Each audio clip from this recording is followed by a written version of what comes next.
Engineer محمد علی مرزا صاحب نے امیر اہل سنت امیر دعوت اسلامی پر طعن کرتے ہوئے ایک ویڈیو کلپ جاری کیا ہے جو سوشل میڈیا پر بہت زیادہ وائرل ہو رہا ہے. تسی بھی کتنی بار سٹوری سنی کہ تہاڈا دماغ نہیں ہوتے کیا؟ اگلے دن باپا جانی پتہ کہ کہہ رہے ہیں کہ مفتی دعوت اسلامی کی قبر پہ 2 اسلامی بھائی حاضر ہوئے تو انہوں نے دیکھا اندر سے نماز کی قرات کی آواز آ رہی ہے اور نماز ظہر کا وقت تھا.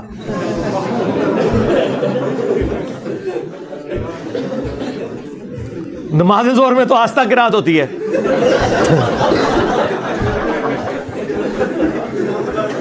یار اللہ نے میری کتنی مدد کی ہے. دیکھو باپا جانی نے بیان کیتا جو پھڑا گیا جائے.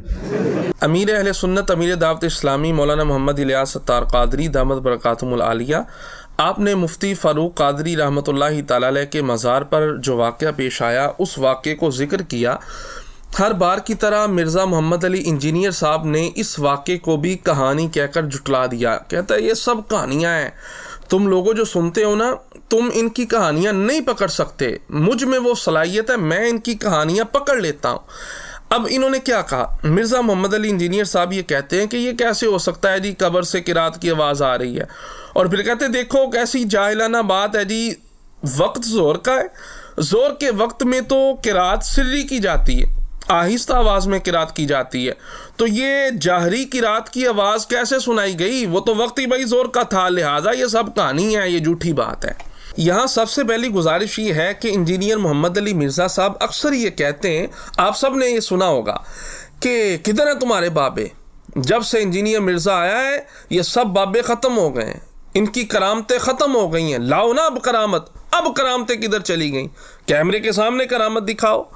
اب یہاں میں انجینئر محمد علی مرزا صاحب اور ان کے جتنے بھی فالورز ہیں ان کو یہ بتانا چاہتا ہوں کہ یہی مفتی فاروق رحمۃ اللہ تعالی علیہ جن کے حوالے سے امیر اہل سنت نے یہ واقعہ ذکر کیا ہے کہ ان کے انتقال کے بعد قبر سے قرات کی آواز سنائی دی گئی. اب انہی مفتی فاروق صاحب رحمۃ اللہ تعالی علیہ 2006 میں ان کا انتقال ہوا ہے جی.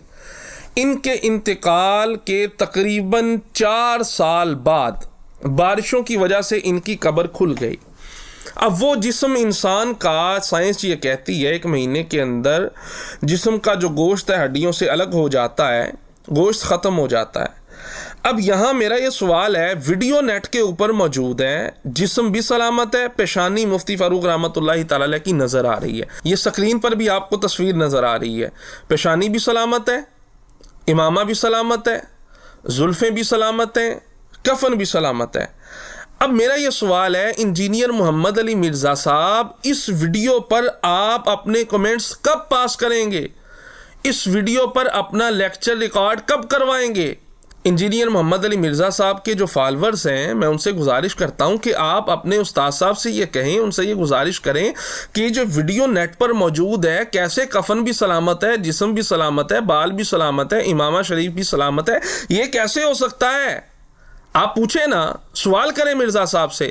میں مرزا محمد علی انجینئر صاحب کی ویڈیو کا انتظار کروں گا کہ وہ اس ویڈیو کو دیکھ کر نا اس پر اپنے کومنٹس پاس کریں، اس کے حوالے سے وہ کیا کہتے ہیں. دوسری بات یہ ہے کہ ظہر کے وقت میں قرات کی آواز کیسے آ گئی یہ ہماری سمجھ میں نہیں آتا. ظہر کے وقت تو قرات آہستہ کی جاتی ہے. بھائی بات یہ ہے کہ ایک ہوتا ہے دنیا کا معاملہ، ایک ہوتا ہے آخرت کا معاملہ.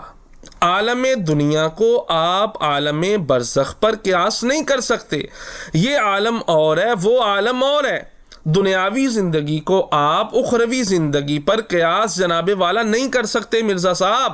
اور پھر مرزا صاحب میں یہ بھی بتاتا چلوں کہ جب بندے کی روح قبض کر لی جاتی ہے، بندے کا انتقال ہو جاتا ہے، پھر بندہ مکلف شرع نہیں رہتا. یہ سارے جو نماز کے احکامات ہیں نا، کب قرات جو ہے بلند آواز سے کرنی ہے، کب آہستہ کرنی ہے، نماز کا کیا طریقہ ہے، نماز فرض ہے، ٹھیک ہے، تو یہ سارے کے سارے جو معاملات ہیں یہ اس وقت ہیں جب تک بندہ دنیاوی حیات کے ساتھ متصف ہے، جب تک دنیاوی اس کی زندگی ہے تب تک وہ مکلف شرع ہے.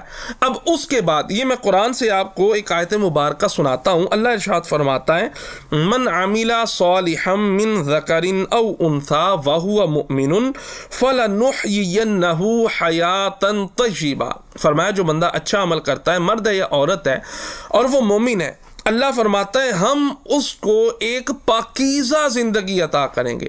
اب بھائی یہ پاکیزہ زندگی ہے۔ قرآن کی دوسری آیت اللہ فرماتا ہے شہید زندہ ہے۔ کس طرح زندہ ہے؟ انتم لا تشعرون، تم شعور نہیں رکھتے اس بات کا بھائی کہ وہ کس طرح زندہ ہیں، سمجھ تمہاری میں یہ بات آ ہی نہیں سکتی، قرآن یہ کہہ رہا ہے۔ اب اللہ اپنے نیک بندے کو جو صالحین ہے، مرد ہے یا عورت ہے، قرآن کی آیت ہے، اللہ فرماتا ہے ہم ان کو پاکیزہ زندگی دیتے ہیں۔ تو بھائی یہ جو پاکیزہ زندگی ہے نا، قبر کے اندر جو ان کی حیات ہے، اس میں وہ قرآن بھی پڑھتے ہیں، اس میں وہ رب کو راضی کرتے ہیں، ذکر اللہ کرتے ہیں، اس میں وہ نماز بھی پڑھتے ہیں۔ یہ اللہ نے ان کو حیات طیبہ، ایک پاکیزہ زندگی عطا فرمائی ہے۔ بھائی یہ دنیاوی زندگی کے دنیاوی معاملات کو آپ اخروی معاملات پر قیاس نہیں کر سکتے۔ وہ تو کھاتے بھی نہیں ہیں، وہ تو پیتے بھی نہیں، آپ کہیں گے زندہ کیسے رہ سکتے ہیں؟ قرآن کہتا ہے انتم لا تشعرون، تمہیں شعور نہیں ہے، تم اس بات کو نہیں سمجھ سکتے۔ قرآن نے کہہ دیا وہ زندہ ہے، ہم نے قرآن کی ماننی ہے۔ اور اگلی بات، کیا روایتوں سے یہ ثابت ہے کہ قبر میں بھی نماز پڑھی گئی ہے؟ جی ہاں، مسلم شریف کی روایت میں آپ کے سامنے رکھ رہا ہوں۔ نبی پاک صلی اللہ تعالی علیہ وآلہ وبارک وسلم جب آپ معراج شریف پر تشریف لے کے گئے، نبی پاک علیہ الصلوۃ والسلام نے ارشاد فرمایا، مسلم شریف کی روایت ہے، فرماتے ہیں مررت بقبر موسیٰ وَهُوَ قَائِمٌ يُصَلِّي فِي قَبْرِهِ، میں موسیٰ علیہ الصلوۃ والسلام کی قبر انور کے پاس سے گزرا، وہ قبر میں کھڑے ہو کر نماز ادا فرما رہے ہیں۔ بھئی یہ کون سی نماز ہے؟ قبر میں کون سی نماز ہوتی ہے؟ یہ وہی ہے، فَلَنُحْيِيَنَّهُ حَيَاةً طَيِّبَةً، اللہ ان کو پاکیزہ زندگی عطا فرماتا ہے۔ وہ قبر میں بھی نماز پڑھتے ہیں، قبر میں بھی رب کا ذکر کرتے ہیں۔ یہ مسلم شریف کی روایت میں نے آپ کے سامنے پیش کی۔ اسی طرح امام جلال الدین سیوطی رحمۃ اللہ تعالی علیہ، آپ نے بھی اور بھی کئی محدثین نے اس روایت کو ذکر فرمایا۔ نبی پاک علیہ الصلوۃ والسلام ارشاد فرماتے ہیں الانبیاء احیاء فی قبورہم یصلون، جو اللہ کے انبیاء ہیں وہ اپنی قبروں میں زندہ ہیں۔ کس حال میں؟ فرمایا یصلون، وہ نماز پڑھ رہے ہیں۔ اب آپ کہیں گے یہ تو انبیاء کا معاملہ ہے، اور بھائی انبیاء کو جو اللہ معجزات عطا فرماتا ہے، انبیاء کے معجزات کا عکس اللہ کے ولیوں کی کرامات ہوتی ہیں۔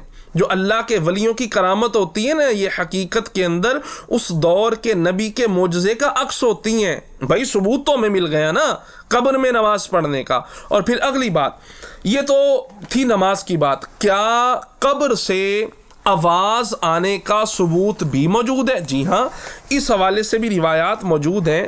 یہ میں آپ کے سامنے امام جلال الدین سیوطی رحمۃ اللہ تعالی علیہ نے خصائص کبریٰ کے اندر اس بات کو، اس روایت کو ذکر فرمایا۔ نزہۃ المجالس کے اندر بھی، سیرت حلبیہ کے اندر بھی یہ روایت موجود ہے۔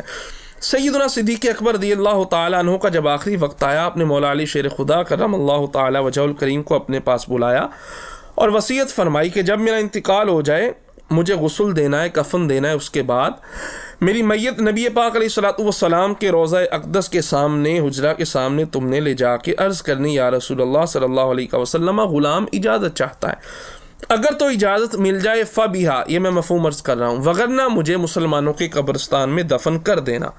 اب مولا علی شیر خدا کرم اللہ تعالیٰ وجہ الکریم فرماتے ہیں جنازہ وہاں لے جایا گیا۔ مولا علی شیر خدا نے عرض کی، یا رسول اللہ صلی اللہ علیہ وسلم، ھذا ابو بکر یستأذن فرأیت الباب قد فتح فسمعت قائلا یقول ادخل الحبیب الی حبیبہ فإن الحبیب الی الحبیب مشتاق۔ سیدنا صدیق اکبر کا جب جنازہ رکھا گیا نا، مولا علی فرماتے ہیں قبر انور سے آواز آئی، میں نے ایک کہنے والے کو کہتے ہوئے سنا، حبیب کو حبیب کے ساتھ ملا دو، بے شک حبیب حبیب کا مشتاق ہے۔ اسی طرح رسول اکرم علیہ الصلوۃ والسلام کی قبر انور سے اذان کی آواز بھی آئی ہے، ہاں اقامت کی آواز بھی آئی ہے۔ خصائص کبریٰ کی ہی روایت ہے، اخرج ابو نعیم عن سعید بن المسیب قال لقد رأیتنی لیال الحرۃ وما فی مسجد غیری وما یأتی وقت صلاۃ الا سمعت الاذان من القبر۔ سعید بن مسیب رضی اللہ تعالیٰ عنہ فرماتے ہیں جنگ حرہ والی راتوں میں، یعنی یزید نے جب مدینہ شریف پر حملہ کیا تھا، ان راتوں میں میرے علاوہ مسجد نبوی میں کوئی اور نہیں ہوتا تھا. کیا فرماتے ہیں؟ فرماتے ہیں جب بھی نماز کا وقت ہوتا سمعت الاذان من القبر